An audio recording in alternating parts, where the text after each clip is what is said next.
दोस्तों नमस्कार। वीके सक्सेना का नाम आपने जरूर सुना होगा। अच्छे कम बुरे कामों की वजह से उन्हें ज़्यादा जाना जाता है।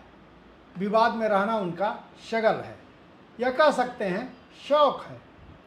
जनाब पैदा तो हुए थे यूपी के सबसे पिछड़े क्षेत्र बुंदेलखंड में, लेकिन सेवा करने चले गए गुजरात का, जो देश का सबसे विकसित राज्य है। पढ़ाई लिखाई भी इनकी कानपुर यूनिवर्सिटी से हुई और कहते हैं यहाँ से इन्होंने पायलट का सर्टिफिकेट भी ले रखा है। शायद ही कभी कोई उन्हें ट्रेनिंग विमान उड़ाते देखा या सुना हो। कहीं ये सर्टिफिकेट भी तो मोदी मार का नहीं है। बहरहाल आसमान में तो नहीं उड़े, लेकिन रेगिस्तान के जहाज की सेवा लेने जरूर पहुँच गए। 80 के दशक में उन्होंने राजस्थान में जेके ग्रुप्स की सीमेंट कंपनी को ज्वाइन किया। यहाँ उन्होंने पूरे तन मन से कॉरपोरेट की सेवा की और खूब तरक्की भी पाई। प्रबंध निदेशक तक बने। फिर उन्होंने 90 के दशक में गुजरात का रुख कर लिया। यहाँ उनको अडानी का साथ मिल गया।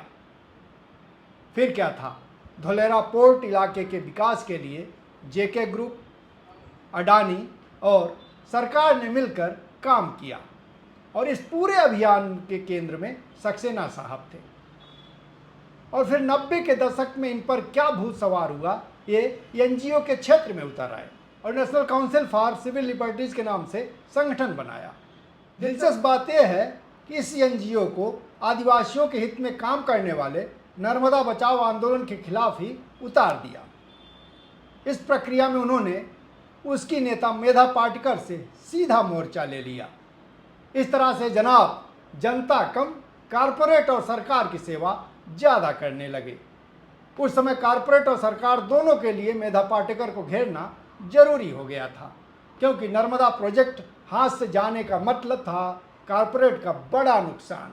इसलिए इन जनाब ने अपना चेहरा आगे कर दिया। मेधा पाटेकर को इन्होंने हर तरीके से परेशान किया। पाटेकर के खिलाफ उनके द्वारा कोर्ट में डाला गया मानहानि का चर्चित केस भी उसी का हिस्सा है।